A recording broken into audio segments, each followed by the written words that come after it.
Assalamualaikum warahmatullahi wabarakatuh. Halo pemirsa, berjumpa kembali bersama Aceh Bicara. Saya Muhammad Syuib Hamid, lebih kurang 60 menit ke depan akan memandu acara ini. Dan hari ini kita akan membahas terkait dengan alokasi dana desa, sudahkah tepat sasaran? Saudara, seperti kita ketahui bahwa dana desa sudah mulai digulirkan semenjak tahun 2015 ya. Artinya kalau kita kondisikan sampai dengan hari ini kurang lebih sekitar 8 tahun sudah alokasi dana desa diberikan kepada desa-desa. Tentu dengan satu harapan bahwa bagaimana nantinya desa menjadi desa mandiri, kemudian masyarakat sejahtera dan adil. Lalu seperti apa kira-kira hari ini di lapangan implementasi dari alokasi dana desa itu? Sudahkah memang terwujud sebagaimana yang diharapkan ataukah masih perlu pembenahan di sana sini? Nah saudara, untuk membahas tema ini sudah hadir di studio TVRI Aceh. Yang pertama ada Kepala Dinas Pemberdayaan Masyarakat Gampung Provinsi Aceh, Bapak Dr. Zulkifli MSI. Assalamualaikum Pak Zul. Waalaikumsalam warahmatullahi wabarakatuh. Yang kedua saudara ada Kesyik Gampung Lampulo, Bapak Alfa Altazaini. Assalamualaikum Pak Alta. Waalaikumsalam. Dan yang ketiga saudara ada pengamat ekonomi dari Fakultas Ekonomi dan Bisnis Universitas Syekh Kuala, Bapak Dr. Rustam Effendi. Assalamualaikum Pak Rustam. Waalaikumsalam Pak Syib. Saudara, kami juga mengundang Anda untuk berpartisipasi di line telepon di 06, maksud kami di 0822 6825 5755. Anda bisa melihat di layar televisi Anda. Baik, saya ke Pak Jul dulu nih. Pak Jul, secara umum kalau kita bicara tentang alokasi dana desa, kalau kita pertanyakan sudahkah tepat sasaran, hasil temuan atau analisis dari DPMG seperti apa kira-kira jawabannya ini? Baik Pak Syuib, kalau kita berbicara dana desa, mungkin sebelum saya menyampaikan kepada tepat atau tidaknya sasaran dari pemanfaatan dana desa, mungkin sekilas tentang dana desa yang ada di Aceh dari tahun 2015, sebagaimana Pak Syuib sampaikan tadi, semenjak berlakunya Undang-Undang Nomor 6 tahun 2014 tentang desa, tentu desa saat ini diberi kewenangan yang lebih luas. Kewenangan yang lebih luas itu diikuti oleh pembiayaan yang diberikan oleh pemerintah pusat melalui APBN, itu yang disebut dengan dana desa. Aceh hari ini mulai tahun 2015 hingga 2024 ini, itu sudah dialokasikan dana desa lebih kurang 44,15 triliun, Pak. Angka yang begitu besar kalau saya bisa sebutkan, bahkan 2 tahun terakhir ini jauh lebih besar dari dana OSUS. Setiap tahun kita hampir 5 triliun dari dana desa. Tahun kemarin nyaris 5 triliun, 4,93. Tahun ini 4,79 triliun rupiah dialokasikan untuk 6.497 desa. Dari sisi pencapaian, banyak hal yang sudah dicapai dengan dana desa yang sekian banyak. Tetapi masih perlu perbaikan-perbaikan ke depan. Dari sisi tepat sasaran, sesuai dengan regulasi yang ada, dana desa ini salah satu regulasi yang sangat penting adalah penentuan prioritas yang dilakukan oleh pemerintah pusat melalui Permendes setiap tahun dilakukan.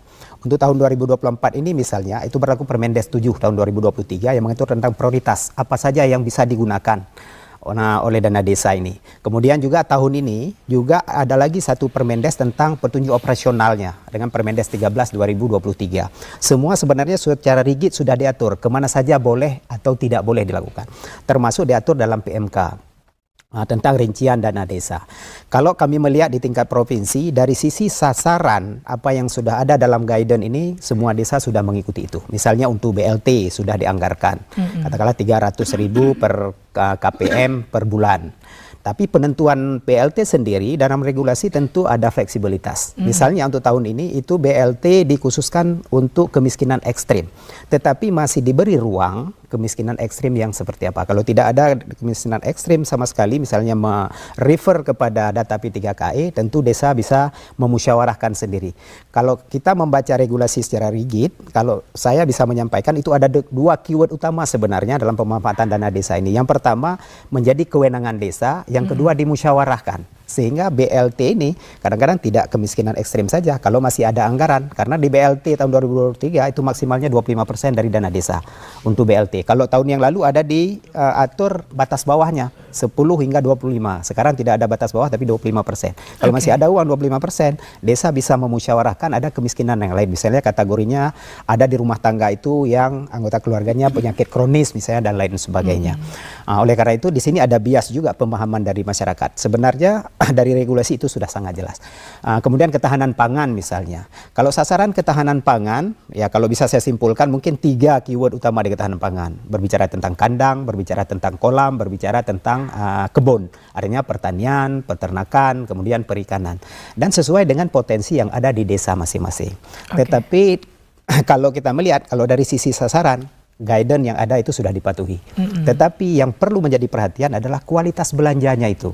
Misalnya tentang ketahanan pangan tadi, tentang pertanian. Ini banyak yang diperkenankan dalam regulasi, misalnya untuk hidroponik. Tapi apa yang kita lihat, hidroponik barangkali oleh desa hanya dibagi 22 meter per kakak, diserahkan, itu tidak mempunyai efek jangka panjang untuk ketahanan pangan. Padahal kita maklumi ketahanan pangan misalnya ada 3 hal utama yang harus diperhatikan. Ketersediaannya, aksesnya, kemudian juga pemanfaatannya. Tapi ketersediaan kalau hanya 2 meter dikasih per kakak, hanya sekali masak mungkin. Itu dari sisi kualitas. Apa yang menyebabkan ada pemahaman atau penafsiran seperti itu Pak Jul misalnya? Ini yang perlu adalah bagaimana keterlibatan para pihak, terutama mungkin stakeholders yang berkaitan dengan ini memberi edukasi kepada masyarakat. Kita tidak menyalahkan desa, kita tidak menyalahkan masyarakat, karena itu hari musrembang disepakati. Ya bekerja. Kemudian bagi-bagilah atau beli bebek masing-masing 2 ekor per kakak, disepakati dalam musyawarah, kemudian dilaksanakan. Sebenarnya kita perlu turun, pemerintah daerah, khususnya pemerintah kabupaten kota yang langsung membina desa untuk mengedukasi ketahanan pangan yang seperti apa yang dimaksudkan. Misalnya diarahkan kepada komunal supaya betul-betul ketersediaan pangannya tersedia di desa, tidak hanya habis sekali pakai, kemudian terjangkau oleh masyarakatnya, kemudian juga bisa dimanfaatkan. Artinya ada hal-hal yang harus kita perbaiki dari sisi kualitas, bukan dari sisi sasarannya. Nah, bicara kualitas, kemudian apakah di aturan misal Permendes itu diatur tidak spesifik misalnya jenis pangan yang diharapkan untuk ditanam oleh masyarakat, sehingga ini menjadi hal yang harus diperhatikan misalnya. Betul. Menunya terlalu luas kalau saya melihat. Yang kandang tadi yang saya sebutkan, saya hanya menyimpulkan kandang, kolam, ini maknanya pertanian, peternakan dan perikanan. Tapi di situ boleh bibit, boleh hidroponik, boleh macam-macam sesuai dengan potensi desa yang diharapkan. Masing-masing. Potensi desa. Kalau dari sisi menu itu terlalu luas, oleh karena itu perlu spesifik supaya 3 hal utama tentang ketahanan pangan ini bisa tercapai. Ketersediaan tadi, kemudian keterjangkauan dan pemanfaatan. Jangan hanya sekali tersedia, hanya sekali makan, mungkin tidak sampai ke rumah pun kalau hanya dikasih 2 ekor bebek. Selesai di jalan, dijual dan lain sebagainya. Dan apakah secara regulasi salah? Diperkenankan untuk mengadakan bibit peternakan misalnya, diperkenankan. Tetapi perlu edukasi kita, perlu masuk semua stakeholder, saya rasa pemahaman juga persepsi dari desa, bagaimana kita memanage ini dalam bentuk ketahanan pangan yang lebih konkret. Menarik. Ada 2 catatan penting saya kira tadi, secara perencanaan atau tepat sasaran sudah, tapi memang dari sisi kualitas ini masih perlu perbaikan-perbaikan. Nah, Pak Alta di Lampulau sendiri gimana selama ini proses penggunaan atau pendistribusian dana desa? Ya, terima kasih. Yang pertama perlu kita sampaikan, masyarakat perlu tahu dulu. Anggaran dana desa yang dikatakan miliar-miliar diberikan ke desa itu, masyarakat harus tahu, bukan anggaran dana desa dari pusat dikasih 1 miliar, terserah mau pakai apa. Ini perlu pemahaman. Artinya yang dipahami masyarakat seperti itu? Iya. Suka-suka kampung lah? Benar. Ternyata kita punya regulasi dari pemerintah pusat. Dana 1 miliar, 25% untuk BLT. Nah, seperti yang sudah disampaikan Pak Jul tadi. Nah, 25% untuk ketahanan pangan. Minimum 20%. Ya, 20% ya, ketahanan pangan. Itu ada hewani dan nabati. Nah, ada kesehatan 30% dan lain sebagainya. Nah, jadi ada regulasinya. Bukan suka-suka kecil, ada uang 1 miliar gunakan sesuka hati. Makanya orang bicara, pantas jadi kecil semua berebut-berebut sekarang. Karena ada uang miliar-miliar. Dia tidak tahu kecil ini sakit kepala sebenarnya dengan pengaturan anggaran ini. Nah, seperti saya di Lampulau, ketahanan pangan contoh, seperti yang Pak Jul sampaikan tadi, saya belikan bioflok. Bioflok saya berikan per dusun. Per dusun, Pak Kepala Dusun cari buat kelompok. Saya dan Pak Dusun buat kelompok bioflok tadi. Nah, lele saya berikan. Nah, di situ juga banyak manfaat. Kebetulan saya gampang bebas narkoba. mantan pengguna pecandu narkoba, saya libatkan ikut terlibat di situ. Oke. Nah, begitu juga dengan hidroponik. Berikan ibu-ibu kepala dusun, ajak kelompoknya, buat kelompok. Ya, komunal. Malah, PAUD di Kampung Lampulo kita berikan juga supaya anak-anak belajar juga cara menanam. Kemarin baru panen. Oke, dalam menentukan program-program itu, apakah Pak Kesi melibatkan masyarakat? Nah, begitu regulasi itu sudah ada, kita pertama mulai dari musdus, musyawarah dusun, merencanakan. Baru kita angkat ke musyawarah desa. Di dalamnya ketua haput, kepala dusun, imam, PKK, kader posyandu, semua kita libatkan. Apa loh yang kita buat ini? Lampulo kan nggak mungkin kita buat peternakan lembu, tidak ada tempat. Daerah pesisir buat ternak lembu. Iya. Oke, kita ikan. Nah, jadi seperti Pak Jul katakan tadi benar, kita melihat itu menanam seperti apa namanya tadi, nabati dan sebagainya. Kita melihat lokasi kita. Nah, saya tidak mau, saya sudah berkeras itu dengan masyarakat walaupun muskam, saya tidak mau bagi bebek, bagi ayam. Bagi hari ini Mahira dekat, langsung ke pasar Mahira. Emang Pak Kesi boleh menentukan seperti itu, Pak Alta? Kita sepakati. Kita kasih gambaran. Lembu nak mungkin loh, membulo. Ayam pikirkan lagi. Selama ini kita asyik ribut masalah ayam tetangga ke rumah kita dan sebagainya. Jadi jangan sampai timbul konflik baru. Bagaimana kalau lele? Pasarnya ada, begitu juga nabati. Nabati pun macam-macam kita berikan bibitnya. Kangkung, sawi, hijau itu, apa namanya, pokcoy, nah bayam dan sebagainya. Ada yang model di tanah, kita kasih bibit, cabai dan sebagainya. Berhasil. Nah, begitu panen, bagi dengan masyarakat fakir miskin, sekitar dan sebagainya. Utama sebenarnya, kalau saya melihat ketahanan pangan ini, saya menjadi kepala desa mulai 2021. Anggaran ini sudah berjalan. Itu COVID. Nah, dari COVID itu kan diberikanlah sayur-sayuran ini, yang hewani ini kepada masyarakat yang mungkin kena COVID dan sebagainya. Nah, ini kita berikan kepada anak-anak yang RGG. Kita punya rumah gizi kampung. Posyandu, kita punya posyandu remaja, posbindu. Untuk lansia lengkap dari anggaran dana desa ini. Semua. Jadi jangan masyarakat pikir 1 miliar mah tak kecil Lampulo. Nah, apa yang terjadi? Nah, apa yang terjadi juga.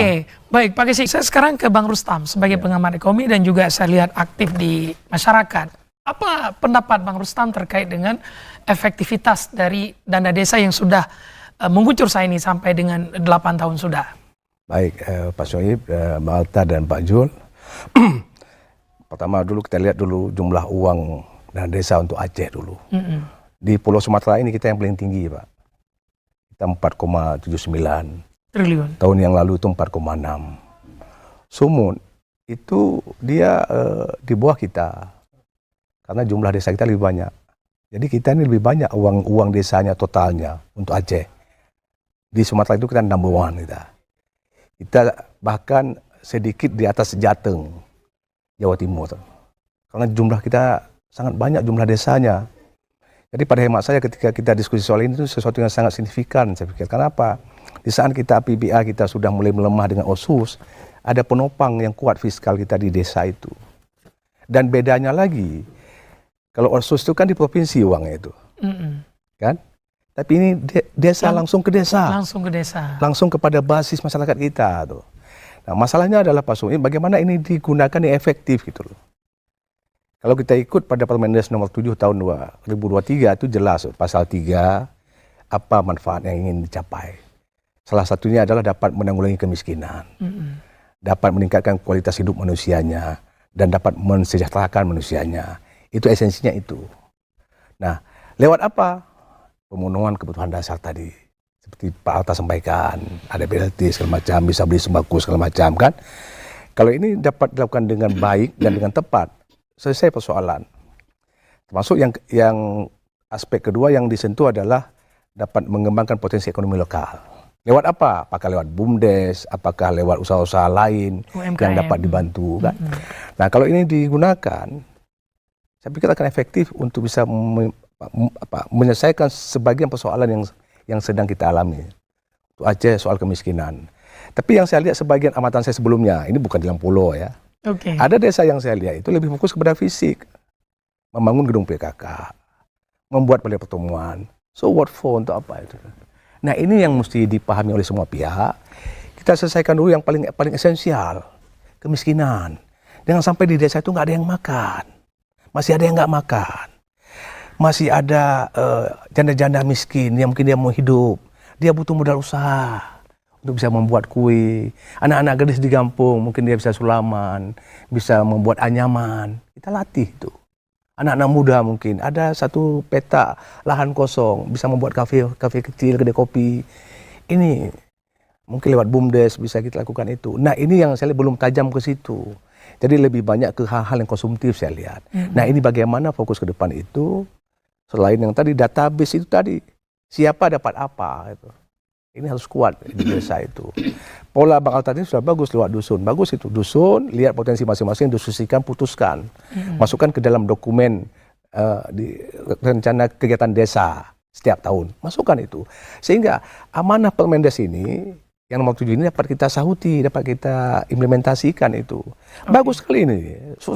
Apalagi soal kemiskinan itu kan, yang sampai ada yang nggak makan gitu. Oke, lalu kalau kita tarik dengan durasi yang 8 tahun ini sudah berjalan ya, kemudian kita juga menarik kalau kita kaitkan dengan kemiskinan di Aceh.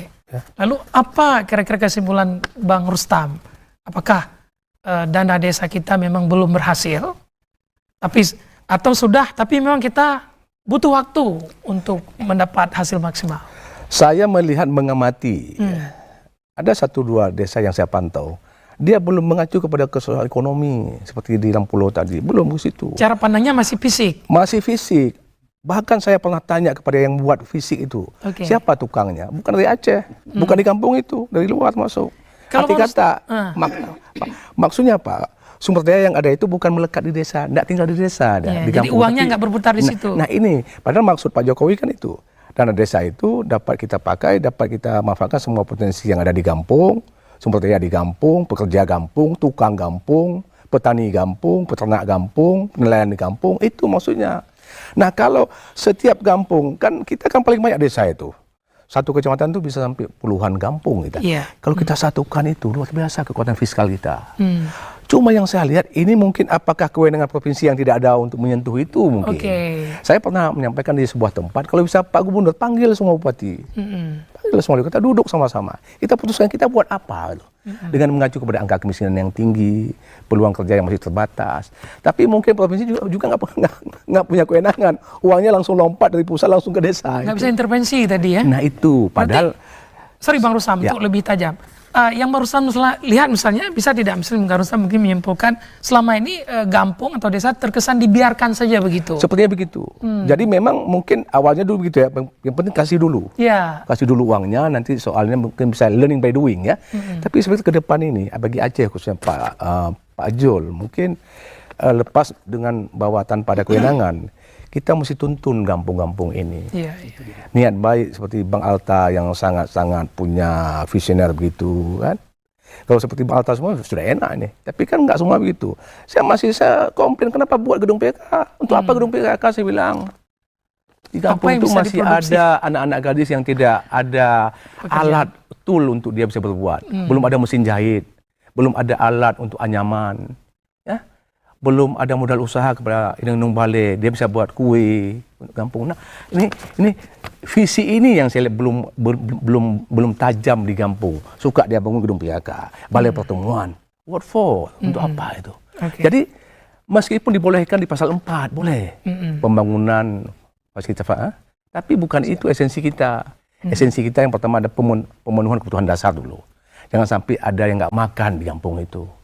Ya. Ada BLT tadi kan, dan yang kedua yang paling penting adalah pengembangan potensi ekonomi lokal, itu sangat penting. Karena kalau itu jalan, yang lain jalan itu semua.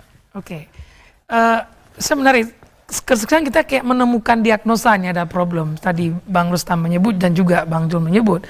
Tapi memang benar selama ini Pak Jul bahwa provinsi tidak bisa berbuat banyak.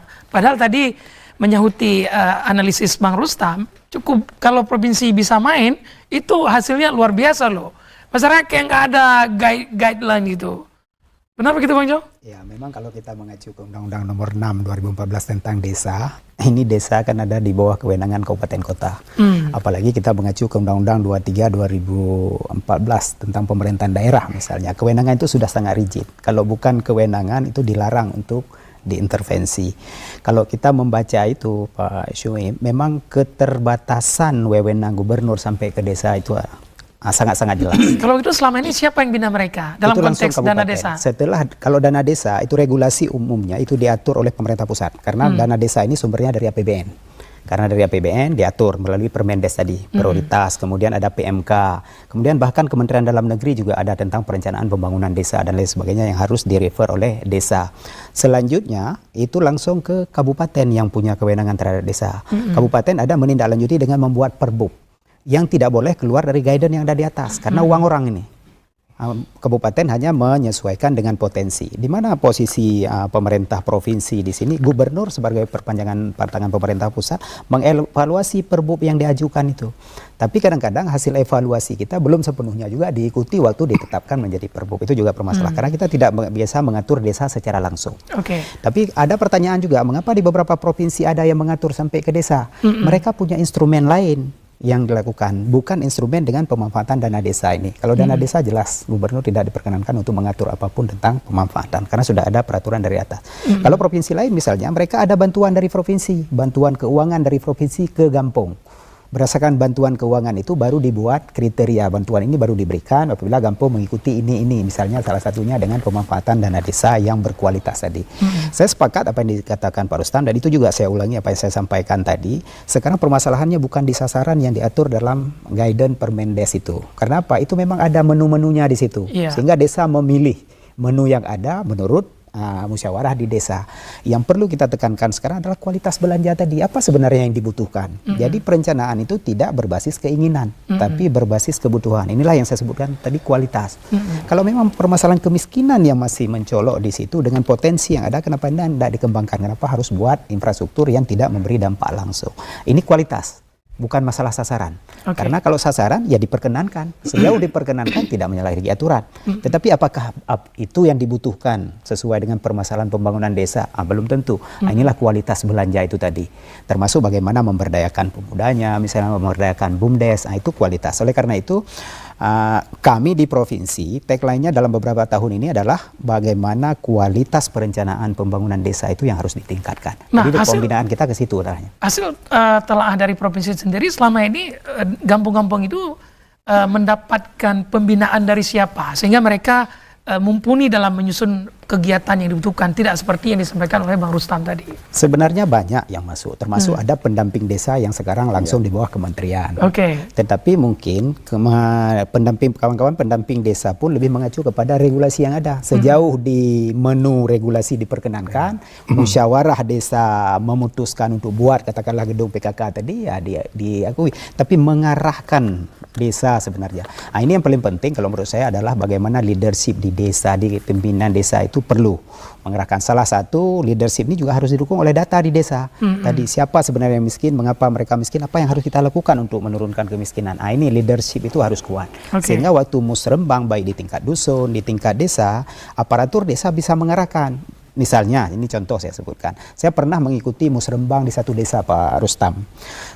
Ternyata di dalam musrembang itu banyak usulan-usulan yang tidak berdasarkan kebutuhan. Biasalah masyarakat berkumpul banyak, tapi berdasarkan keinginan. Termasuk misalnya contoh, beli CCTV. Untuk apa? Pasang di gapura yang sudah ada. Katanya banyak maling dan lain sebagainya. Apakah itu menyelesaikan persoalan? Kan belum tentu. Karena banyak masyarakat mendukung itu akhirnya jadi barang itu. Karena kami di provinsi tidak bisa intervensi, kita hanya menyampaikan. Ya sudah. Artinya yang ingin saya sampaikan, ya pemahaman seperti ini yang perlu diberikan. Termasuk leadership di desa. Kita bersyukur Pak Syuib dan Bapak Ibu sekalian, mulai tahun-tahun kemarin ada program dari pemerintah pusat namanya P3PD. Penguatan pemerintahan dan pembangunan desa. Salah satunya adalah peningkatan kapasitas aparatur. Kita juga tidak menyalahkan desa dalam hal ini, tapi kehadiran kita semua untuk melengkapi. Kabupaten kota juga sudah melakukan, tapi lebih kepada melakukan sesuai dengan regulasi yang ada. Tapi kalau yang namanya kualitas kan tidak saja melihat dari sisi yang tertulis di menu itu. Perlu gagasan dan ide. Ini yang penting saya kira. Baik, Bang Alta selama ini di Lampulo khususnya ya, bagaimana mekanisme melahirkan ide dan gagasan itu? Apakah memang ini murni lahir dari masyarakat, atau tadi sebagaimana kita sampaikan, ada pembinaan-pembinaan yang dilakukan oleh Pemko sendiri untuk memastikan agar program yang diusung selaras? Jadi setelah saya sampaikan tadi, setelah dusun, kampung, kita dievaluasi oleh camat. Camat evaluasi dulu. Setelah dievaluasi oleh camat, kita diasistensi lagi oleh DPMG. DPMG kota, kabupaten kota. Nah, semua yang kita lakukan dari awal itu kita dibimbing, dimonitor oleh pendamping desa. Kita dibantu. Nah, dibantu oleh mereka untuk melakukan hal-hal yang seperti regulasi yang sudah dikatakan tadi. Kita nggak bisa lari dari itu nih. Nah, seperti Pak Rustam bilang tadi, mengenai pemberdayaan ekonomi dan sebagainya, di regulasi itu nggak ada. Ada di mana? Di BUMDes. Kita hanya bisa sebagai pelatihan-pelatihan saja, itu Bang, pelatihan-pelatihan. Tapi kalau di pemberian modal usaha dan sebagainya, itu kita di BUMDes. Nah, di BUMDes, jadi BUMDes sendiri ada gampung yang model sistemnya simpan pinjam. Masyarakat udah pinjam, pengen gampung puyak pulang, habis stop. Ada gampung juga yang bagus. Ada membeli toko, ada mempunyai tempat isi ulang, ada tempat fotokopi dan sebagainya, ada, itu ada. Nah, malah ada yang punya mobil rental lagi. Nah, ada gampang simpan pinjam.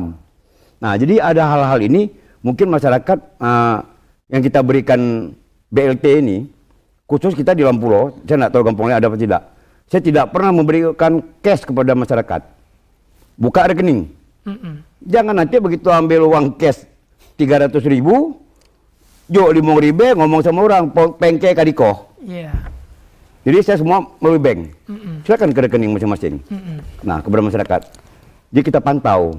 Dan kita juga memberikan itu keputusan BLT itu dengan musyawarah. Bukan semena-mena karena dekat sama kecil diberikan. Tidak. Makanya seperti saya bilang P3KE ini, saya orang paling getol, suka terlalu nyinyir itu. Kadang-kadang data, ini bantuan banyak sekali ini di kampung. Sasaran kecil. Ada BLT dari dana desa, ada PKH, ada BPNT, ada sembako. Nama kita tidak tahu dari mana ini. Pak Ketik, Pak Kawan Ajo Lon, kami tidak tahu dari mana data ini. Ada data yang sudah kita verifikasi, kita coret keluar lagi. Ada yang sudah meninggal 7 tahun keluar. Artinya data itu tidak diterbitkan oleh kantor KESI. Saya kemarin ini minggu yang lalu hampir saja dikunjungi oleh Menteri PMK. Batal akhirnya. Batal karena ada acara di Sumatera Utara. Saya akan menyampaikan ini. Sasaran kepala desa semua nih, Mas Uip. Sementara data-data ini kita tidak tahu dari mana. Jadi kita begitu memberikan BLT, kita buka lagi. Sudah pernah dapat enggak PKH? Sudah pernah dapat enggak BPNT? Jadi jangan sampai double. Nah, ini. Padahal Gampung khusus Lampulo sendiri sebenarnya punya data fix yang menjadi data utama, data induk yang sebenarnya dari situlah ada. Pihak lain bisa mengambil. Benar. Tiba-tiba keluar lagi bantuan dari entah apa namanya lain. Itu bertambah. Problemnya KESI kenang long. Kena lagi. Makanya saya bilang, kalau mau dikatakan Aceh termiskin, saya orang pertama yang memberontak. Tidak miskin. Kenapa? Semiskin-miskin kita orang Aceh tidak makan nasi. Orang lain kita kerak dan sebagainya. Kenapa bisa miskin? Maaf. Orang mampu mau dapat beasiswa anak, buat surat keterangan miskin. Jadi seramitrasi mestinya. Benar. Dia kan miskin kita Aceh. Kaya kita Aceh, Pak Suhib.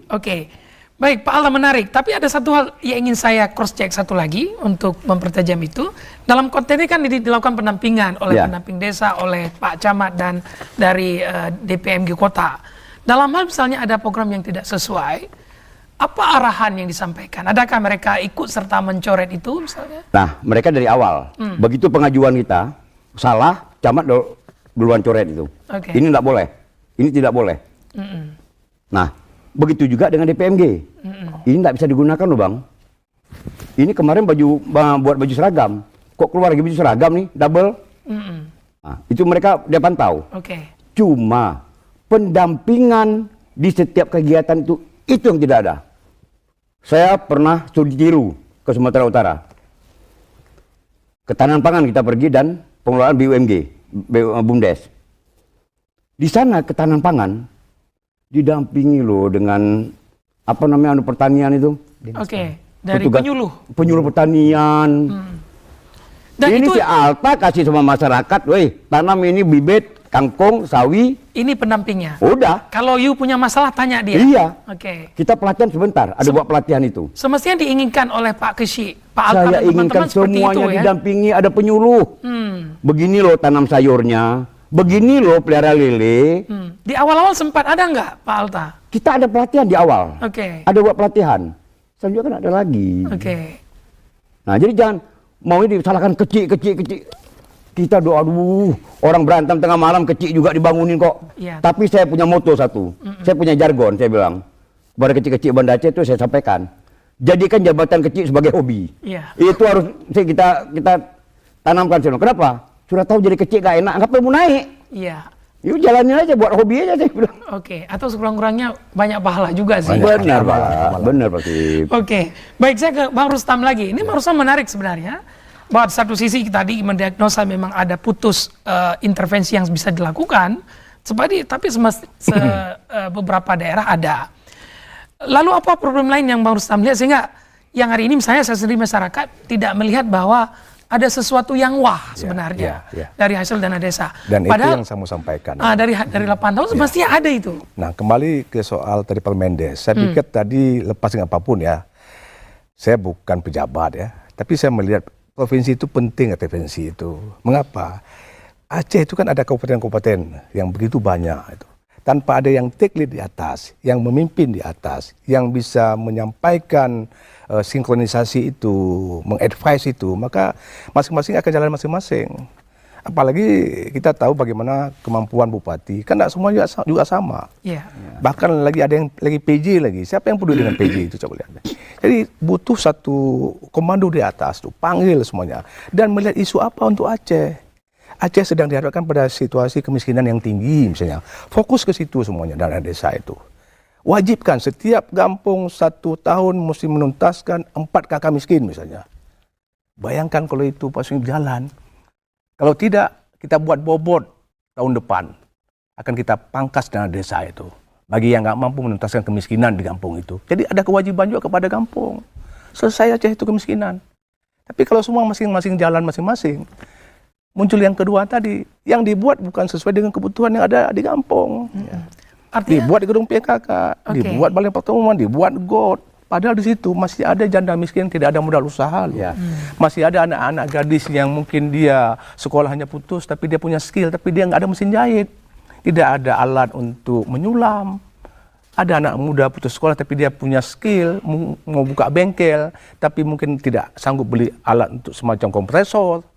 Itu yang disentuh, itu yang lemah saya lihat. Di penanggulangan kemiskinan itu yang dengan basis ekonomi itu yang juga lemah. Apalagi di pasal 7 itu, Permendes itu di ayat 3 butir A yang dimasukkan ekonomi itu bukan hanya BUMDes, bisa kepada peningkatan kapasitas masyarakat yang ingin punya jiwa kewirausahaan. Bisa dibantu itu. Seperti tadi anak-anak gadis, anak-anak muda putus sekolah, indung-indung balai, bisa dibantu. Cuman pernah saya tanya sama salah satu kecil, apa jawabannya? Susah kali Pak Rustam, susah. Nggak tahu apa, why, mengapa susah? Mungkin kalau bangun gedung enak. Ya, bangun gedung enak kan sama-sama tahu kita. Ini yang saya lihat ini harus selesaikan itu enggak boleh. Kalau tidak maka siapa? Di kampung itu yang senang siapa? Sebagian saja. Iya. Tidak semua seperti Bang Alta mungkin. Saya pernah ngomong sama Imam Manasa. Imam enggak ada apa-apa sekarang, Pak. Susah imam sekarang. Yang capek imam. Maka umumnya imam itu kan umumnya itu kena penyakit kuning, Pak. Kena liver. Enggak cukup asupan gizinya. Jadi yang senang siapa? Pak kecil yang senangnya. Dengan tim-timnya ini. Ini harus kita selesaikan. Mengapa? Kita tidak punya uang lain, Pak Soib. Yang ada uang desa dan besar untuk Aceh, Pak. Sumut kalah dengan kita, Pak. Sumut cuma 3, sekian. Kita 4,7. Kalau begitu problemnya di mana nih? Maksud saya, persoalannya adalah regulasinya yang terlalu general sehingga menyulitkan aparatur desa menafsirkan itu sebagaimana diharapkan Bang Rustam, atau memang pada inisiatif kita yang kurang? Saya pikir harus ada yang pertama yang komando di atas dulu. Kita Aceh kan, Aceh itu ada kabupaten-kabupaten. Kita lah yang komando. Kemanakan uang desa ini? Di PMG di Kabupaten Kota tadi ada ikut. Kok di PMG provinsi nggak boleh ikut? Kan aneh nih. Tadi kan Pak Alta bilang Kayak dibina oleh ditinggalkan begitu DPMG ya? kabupaten. Ya. Kenapa boleh? So, why dengan provinsi? Ada apa? Gitu. Nah, maksud saya supaya satu komando sinkron dia harus ada. Jadi Permendes itu mesti menyebutkan juga provinsi. Intervensi itu bukan ingin mencaplok Mengganggu, uang, bukan, oke. tapi supaya ini cantik. Sehingga sesuai dengan fokus kita mau selesaikan apa gitu loh. Yang kedua ada kualitas belanja. Perbaiki subjek dan objek yang kita tangani. Oke. Objeknya itu betul-betul yang bisa punya manfaat. Pertama, jangan ada yang tidak makan di desa itu. Dan yang kedua, selesaikan kemiskinan itu. Dan subjeknya libatkan semua penduduk kampung dalam semua aktivitas yang ada di kampung. Oke. Itu cantik itu kalau jadi itu. Oke. Baik, kembali ke Pak Jul. Nih Pak Jul, ini sebenarnya kalau boleh saya tahu, apakah tadi kan kita sepakat sebenarnya kehadiran provinsi tadi yang disampaikan Bang Rustam penting sebenarnya sebagai leader untuk mengkoordinasikan ini program untuk Aceh. Lalu kok bisa misalnya provinsi tidak ikut serta di sana? Nah, apakah provinsi sendiri merasa ditinggalkan begitu ketika tidak dilibatkan? Ya, Artinya sebelumnya artinya penting sebenarnya melibatkan provinsi di sini. betul, kami juga menyadari itu sebenarnya. Apalagi kita di Provinsi Aceh ada UPA. Secara lisan memang kita beberapa kali menyampaikan dengan kementerian. Dengan kekhususan kita bukan seperti Pak Rustam sampaikan tadi, bukan kepingin harus ada dana dekon, dana TP di sini, bukan itu masalahnya. Tapi ada sedikit kewenangan yang bisa kita arahkan ke desa-desa seperti apa disampaikan Pak Rustam tadi supaya memang satu komando. Tetapi karena keterbatasan regulasi tadi, bahkan kami beberapa waktu yang lalu, 2 tahun yang lalu kalau saya tidak salah, kami setiap tahun melaksanakan rakor untuk dana desa ini yang kita undang narasumbernya dari pusat. Salah satu direktur mengatakan daerah tidak perlu lagi mengatur lebih jauh, sudah cukup dengan Permendes yang ada. Artinya secara regulasi memang tidak diberi ruang. Untuk itu. Jangankan membuat pergub, membuat surat edaran saja tidak diperkenankan bagi gubernur, hanya melakukan pembinaan. Menyahuti apa yang disampaikan Pak Rustam tadi, kita memang 2 tahun yang lalu sudah coba men-challenge kabupaten kota, karena setiap tahun kita buat rakor dengan kawan-kawan DPMG kabupaten kota dan pendamping desa. Kita challenge mereka misalnya, coba didampingi desa bisa menyelesaikan 2 KK saja. 2 KK miskin di setiap desa dari dana desa. Saya kira tidak perlu banyak anggarannya. Kami perhitungkan membuat simulasi hanya sekitar 80 juta itu sudah cukup. Dengan garis kemiskinan kita yang 600.000 per orang per bulan. Jadi sekitar 80 juta itu selesai 2 KK dengan asumsi 1 KK 5 orang. Kalau 2 KK 10 orang. Artinya ada 6.500 desa. Kita bisa menyelesaikan dari dana desa saja 65.000 orang. Secara simpel lah simulasinya. 65.000 orang itu setara dengan 1% lebih kurang dari kemiskinan. Kenyataan sekarang turun kemiskinan kita tidak sampai 1% dari berbagai sumber dana. Berarti kan ada permasalahan. Tapi kita di provinsi dalam bentuk pembinaan dan pengawasan hanya bisa menantang seperti itu. Tapi waktu kita mau regulasikan supaya diikuti sampai ke desa, itu yang tidak punya kewenangan, ruang kewenangan itu yang terbatas. Kalau kita mau membina sampai ke desa yang 6.500, saya kira juga mustahil. Oleh karena itu secara terstruktur sebenarnya kawan-kawan kabupaten juga meneruskan, kemudian sampai ke pendamping desa. Jadi ada kekosongan kewenangan di situ yang membuat gubernur agak terbatas dalam mengintervensi khususnya dana desa. Khususnya dana desa. Padahal dana desa ini punya potensi yang sangat besar. Tapi secara pembinaan kita terus menguar-warkan itu. Terus mengajak masyarakat untuk memahami dan merubah persepsi supaya memang betul-betul pemanfaatan dana desa ini lebih optimal. Bukan berarti dana desa yang sudah ada tidak memberi efek. Ya. Mungkin sedikit Pak Rustam, Pak Keci, dan Pak Syuib saya sampaikan kalau kita lihat data 2 tahun terakhir misalnya, ini dari sisi data. Terlepas dari persoalan yang lain, misalnya 2 tahun yang lalu desa mandiri kita hanya 41 Pak, dari 6.497 desa. Saya waktu mendapat amanah menjadi kepala DPMG berpikir 6.400 desa kita masa cuma 41 desa yang mandiri. Kalau kita keliling seperti disampaikan Pak Keci tadi, nggak mungkin orang kita miskin sekali. Kemudian kami duduk dengan berbagai stakeholders, kita rupanya mendapatkan berbagai masukan yang lain. Salah satunya bukan karena desanya belum mandiri, tapi karena ada morality di belakang itu yang tidak mau desanya mandiri. Karena mungkin ada informasi kalau desanya mandiri nanti dana desanya jadi berkurang dan lain sebagainya.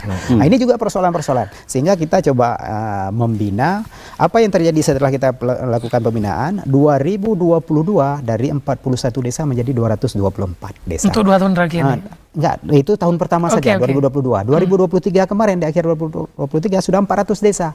Yang ingin saya sampaikan, apakah 400 desa ini mandirinya hanya dalam 2 tahun ini? Menurut saya tidak. Sudah mandiri dari dulu. Salah satu adalah efek dari dana desa ini. Cuman pengakuan kita, waktu kejujuran kita menginput data di dalam sistem itu yang kurang belum begitu baik. Oleh karena itu perlu pendekatan itu. Tadi di awal saya katakan memang semua kita harus terlibat, termasuk perguruan tinggi saya rasa juga harus mengambil peran dalam hal edukasi itu tadi. Kemudian stakeholders, misalnya Dinas Pangan seperti diharapkan oleh Pak Kecik tadi, juga mendampingi Dinas Kesehatan dalam stunting. Ini stunting juga satu hal yang kami sudah coba menganalisis. Ada anggaran stunting itu setiap tahun hampir 350 miliar, Pak. Seharusnya dengan anggaran dana desa itu kalau menurut perkiraan kita secara sederhana bisa selesai nampaknya stunting di Aceh. Ini hanya turun 2% tahun kemarin dari berbagai sumber dana. Setelah kita bedah apa isinya, itu lebih banyak bukan ke sasarannya stunting. Itulah yang saya sebutkan kualitas tadi. Perlu keberpihakan masuk misalnya dinas-dinas kesehatan juga, stakeholders yang lain termasuk perguruan tinggi saya mengajak. Cobalah kita bina. Jangan hanya kita menyalahkan desa tadi, tapi kita tidak hadir di sana. Gitu. Karena ada keterbatasan kita di provinsi, ya seluruh stakeholders yang lain juga kita ajak terlibat. Iya, artinya kita harus akui Pak Kecik sudah kerja keras, tapi tadi karena mungkin tidak berbarengan, akhirnya ada hal yang tidak bisa di backup secara baik. Benar, cuma uraian regulasi itu aja sebenarnya Pak Kecik. Tapi sebelum sana Pak Kecik, saya ingin tanya, ini untuk kasus Lampulau sendiri. Kalau publik bertanya apa yang sudah berhasil dari dana desanya? Nah, kalau kita bertanya itu, saya bilang hanya di kesehatan. Kenapa? Selama ini kan kita selalu gembar-gemborkan 330 juta anggaran dari dana desa itu saya gunakan untuk di PAUD, di Posyandu, Posbindu, RGG. Kita berikan asupan-asupan gizi kepada anak-anak kurang gizi, ya, termasuk anak-anak PAUD itu kita berikan juga asupan gizinya. Nah, kalau kita melihat, kalau ditanya seperti itu, mungkin orang beranggapan di fisik. Saya bersyukur 3 tahun terakhir Banda Aceh fisik tidak diperbolehkan. Saya bersyukur. Itu konflik baru lagi kalau memang ada fisik. Pak Kecik, lon kepala dusun, jok buat ke lon. Kepala dusun dengan ketua pemuda, hai, baik kepala dusun minta mat, jok kamu. Saya bersyukur sekali. Nah, jadi kalau saya lihat dengan regulasi yang diberikan, makanya saya ada buat catatan ini. Kalau dihitung-hitung uang 1 miliar, dengan BLT, saya pernah BLT 2022, 150 KPM saya berikan. 500 juta lebih. Itu khusus untuk BLT. Dana desa untuk Kampung Lampulau berapa? 2023 saya dapat 1 miliar 121. Kalau 2024 1 miliar 122. Nah, kalau memang program yang mau kita buat, saya kurang ini segini. Saya punya inovasi kartu kasih pulut. Kartu administrasi Lampulau tertib. Masyarakat biasa buat surat menyurat, buat fotokopi KTP KK. Sekali datang, saya kasih kartu. Saya ada mesinnya, saya beli 16 juta. Seperti SIM KTP. Begitu dia buat itu, kasih kartu. Besok dia datang buat kartu aja. Siapa saja dalam kartu keluarga itu yang datang buat surat, buat kartu itu. Tidak perlu lagi fotokopi KTP KK. Itu membantu juga masyarakat saya. Nah, saya bekerja sama dengan Disduk Capil. Ada program jemput bola. Saya minta di Sukcapil ke Lampulau yang belum buat KTP, belum buat akte kematian atau lain, buat di situ, mempermudah bantu masyarakat. Nah, jadi kalau memang yang besar-besar saja kita lihat, kita habiskan di kesehatan itu, seperti di Posyandu, RGG dan sebagainya. Selanjutnya di ketahanan pangan, BLT, situ sudah habis. Nggak cukup. PAUD, nggak cukup. Kalau regulasi itu memang dibuat. Uraiannya lagi mau kita buat, nggak akan dapat. Jadi memang betul kayak Pak Rustam sampaikan, saya kepingin sekali. Saya buat pelatihan loh, pembuatan kasab misalnya buat. Tapi saya ingin kasih modal. Tapi nggak ada di situ, di regulasi itu. Hanya sebatas pelatihan. Artinya Pak Kecik merasa itu terkendala selama ini. Benar. Keinginan ada. Benar. Izin Pak Ota, padahal itu boleh di Permendes. Pasal 7, ayat 3, poin A. Termasuk membangkitkan kapasitas masyarakat membangun kewirausahaannya. Di poin B disebutkan memang ada juga BUMDes. Jadi bisa dua-dua. Dan juga bisa juga kita masukkan ke dalam BUMDes, anggotanya kita kasih, boleh juga. Sementara saya ini, Lampulau sini saya stop Pak, BUMDes. Kenapa enggak? Karena enggak jalan. Dia saya tambah modal lagi, tambah musibah saya lagi, saya pikir. Saya stop dulu. Nah, ini hal-hal ini. Nah, seperti kita ada pelatihan narkoba, kita punya IBM, intervensi berbasis masyarakat, tempat kita membina mantan pecandu. Nah, itu tuh kita ada buat, ada pelatihan-pelatihan demikian. Kita punya desa wisata, Lampulau sebagai desa wisata. Nah, kita punya Pok Darwis, kelompok sadar wisata. Itu kita ikuti pelatihan kemana-mana. Nah, jadi banyak hal-hal itu yang kita lakukan. Kalau ditanya apa yang sudah terbukti, memang udah ada kelihatan. Tapi tadi program-program ada ya? Program-program insya Allah. Stunting gimana Pak? Stunting alhamdulillah, walaupun Lampulo kita ada 8 ini, kita terus malah ada saya bawa staf saya, itu setiap harinya nih, sampai dengan sekarang diantar ke rumah-rumah. Untuk makanan. Selain sebulan 3 kali ada RGG Rumah Gizi Kampung. Nah, saya punya 2 posyandu. Jadi inilah, saya malah di mana-mana saya sampaikan, kalau ketahuan kepala desa Lampulo, kecil Lampulo korupsi, jangan lapor ke Polsek, jangan lapor Polres, ke Polda, ke KPK, tangkap si Alta. Itu saya sampaikan kemana-mana. Karena memang lillahi ta'ala kita lakukan untuk masyarakat. Itu intinya. Karena hobi tadi. Iya, betul Pak. Jadi, aduh, saya bilang ada kepala desa mungkin yang tersangkut dengan itu. Itu saya yakin mungkin begini. Salah penempatan pos saja Pak. Maka Inspektorat Kota Banda Aceh, Borita, periksa Lampulo Bu. Bang, apa nih?